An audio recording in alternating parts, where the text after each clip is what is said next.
name's Marquise. I am a junior, and in the summer of my freshman year I went to Uganda with a group of 9 other Duke students, and we worked in a clinic for most of the summer.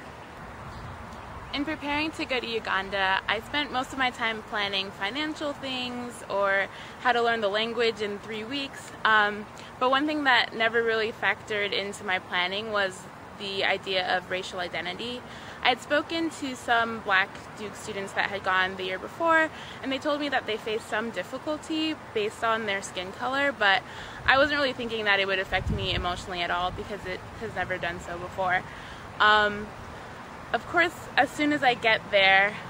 the people that were supposed to take our bags to the hotel completely overlooked me and didn't think I was part of the Duke group. And so here I was, day one, faced with this problem of, will I be recognized as a Duke student in Uganda based on, will I be recognized as a Duke student in Uganda even though I look like local Ugandans? From the beginning, I'm fighting this battle of identifying as an American Duke student, but also using my racial identity to serve this population.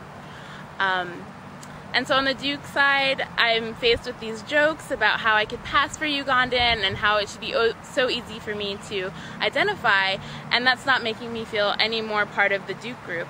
And so when I try to go to the Ugandan group and become part of this community, I'm faced with this expectation that I should provide and that I should give them medication or I should speak their language in order to prove myself as a Ugandan local. So on either side, I don't really belong, and I'm finding it really difficult to find a place in Uganda.